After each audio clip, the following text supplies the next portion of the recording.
নতুন আঙ্গিকে উদযাপিত হচ্ছে এবারে বিজয় দিবস। এই দিনকে কেন্দ্র করে ফুলের বিক্রি বাড়ে কয়েক গুণ। তবে এবার চিত্র ভিন্ন। ব্যবসায়ীদের দাবি, গত বছরের চেয়ে বিক্রি কমেছে ৭০%। প্রত্যাশিত বিক্রি নেই পতাকার ব্যবসায়ও। মইনুল হাসানের প্রতিবেদন। মাঠের অলরাউন্ডার আমি, আর ঘরের allrounder Tylox. Tylox toilet cleaner, clean মানেই টাইলক্স। শাহবাগে ফুলের এই দোকান ঘিরেই রোকেয়া বেগমের রোজকার ব্যস্ততা।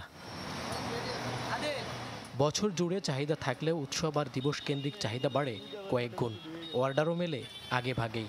তবে দাম না বাড়লেও এবার বেচা বিক্রি কমেছে বলে দাবি তার। প্রতি বছর আমরা ৩ লাখ ২ লাখ এরকম মাল কিনি। এবার আমি ৬০,০০০ টাকার মাল কিনছি।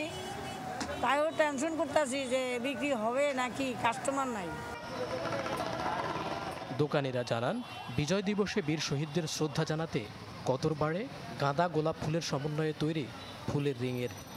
আগে তমুক ভাই ছিল, অমুক মন্ত্রী, মিনিস্টার, এমপি, বিভিন্ন কিছু অফিস আদালত, বিভিন্ন কিছু চলতো, স্কুল কলেজ। এবার কেউ কোনো অর্ডারই দিচ্ছে না। ভ্রমণ প্রিয়াসী মানুষরা ফুল কেনে, ওই ক্ষেত্রে খুচরা কাস্টমার কালকে আমাদের হবে, কিন্তু আজকে যে রিংয়ের কাস্টমারটা থাকার কথা ছিল সেটা আমরা পাইনি। সেক্ষেত্রে আমরা নিরাশ করি। ব্যবসায়ী নেতারা বলছেন, ফুল বাণিজ্যে প্রভাব ফেলছে নতুন রাজনৈতিক বাস্তবতা। কিনে আনছি, বেচতে পারতেছি না, আল্লাহ ভালো জানে কি হয়। তবে অন্য বছর থেকে এই বছর আমরা লসে আছি।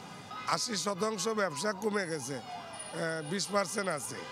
বিজয়ের মাসে কর্মচাঞ্চল্য বাড়ে লাল সবুজের ফেরিওয়ালাদেরও। তবে এবার বিক্রি নিয়ে আক্ষেপ আছে অনেকের।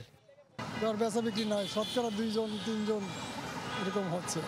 14 তারিখে মনে করেন 15-16,000 টাকা বিক্রি করছে, 15 তারিখেও এরকমই 15-16,000 বিক্রি করছে। আর এবার মনে করেন 800, 1,000, 600। কি জানি এই বছর তেমন কিছু হয় নাই, তারপর আশাবাদে আছি এখন পর্যন্ত। যদি সন্ধ্যার পরে থেকে কিছু আনে তাহলে বেচতে পারবো।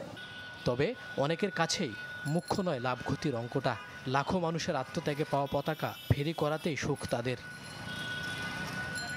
মইনুল হাসান, চ্যানেল 24, ঢাকা।